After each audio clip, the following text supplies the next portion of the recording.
patuloy nating minomonitor itong low pressure area sa labas ng ating Philippine Area of Responsibility. Kaninang 3 a.m., ito'y huling namataan sa layong 1,200 kilometers east ng southeastern Luzon.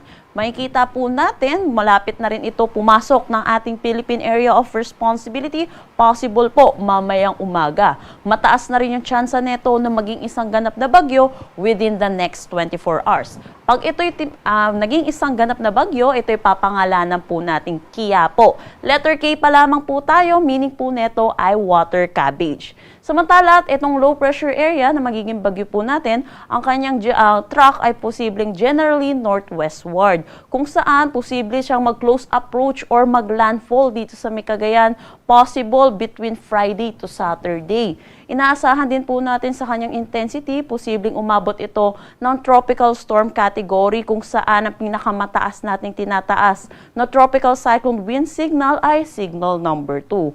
Dahil po sa paglapit niya sa kalupaan, inaasahan po natin yung malalakas na pag-ulan at malalakas na hangin, lalo na dito sa may northern Luzon. Kaya pinapaalalahanan po natin mga kababayan po natin na dapat ngayon pa lang po ay nagre-ready na rin po tayo hinggil sa posibleng dulot netong bagyong susunod po natin. Sa ngayon po, tutok po tayo lagi sa updates na nilalabas ng Pag-asa dahil posible pa rin naman po magbagyo ang ating senaryo.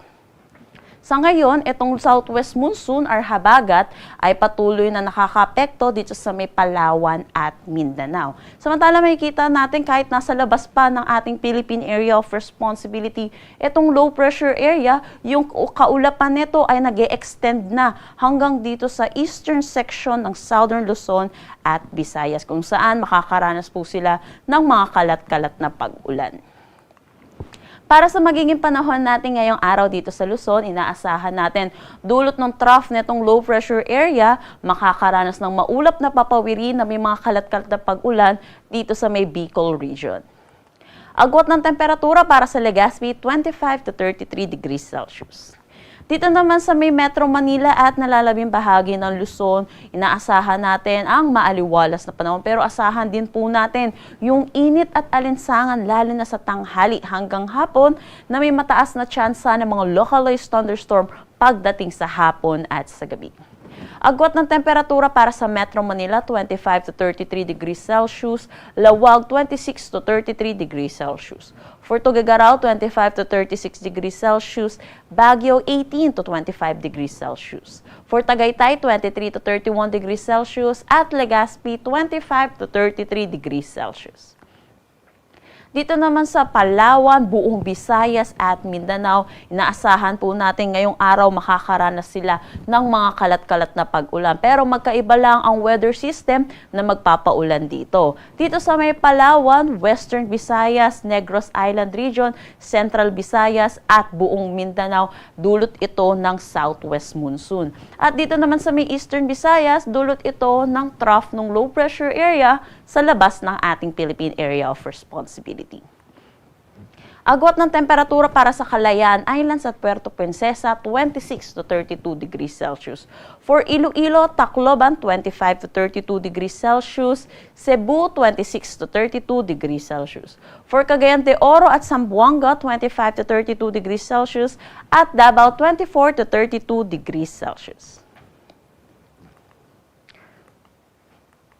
Para naman po sa ating weather advisory na nilabas po natin kaninang 5 a.m. hinggil sa paulan na dala po netong southwest monsoon, inaasahan natin ngayong araw makakaranas ng 50 to 100 millimeters of rain sa may Maguindanao del Norte, Sultan Kudarat at Sarangani.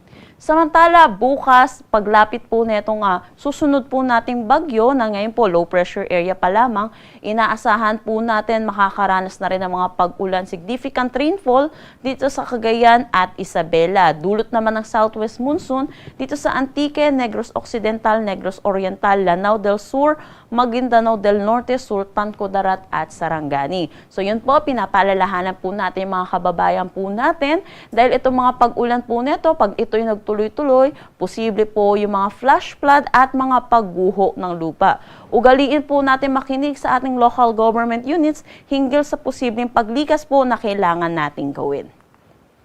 Para naman po sa Friday, ito po yung araw na posibleng mag-close approach or mag-landfall itong bagyong susunod po natin na tatawagin natin Quiapo. So makikita natin lumawak po yung mga areas na makakaranas ng mga significant rainfall at posible din po mataas din po sa 50 to 100 millimeters of rain na maranasan po dito sa mga areas na ito. So yun po, tutok po tayo lagi sa updates na nilalabas ng Pag-asa, lalo na dito sa weather advisory at yung mga heavy rainfall na ilalabas po ng ating mga PRSDs. Samantala, makikita natin dito po sa may Batanes, Cagayan, Apayao, Ilocos Norte, Abra, Kalinga, Isabela, Ilocos Sur at Benguet. Dulot po ito ng magiging bagyo natin. At dulot naman ng southwest monsoon sa may Antique, Negros Occidental at Negros Oriental. Wala pa naman tayo nakataas na anumang gale warning sa anumang seaboards ng ating bansa, pero posible tayo magtaas ng gale warning, lalo na dito sa may extreme northern Luzon habang patawid itong bagyo po natin.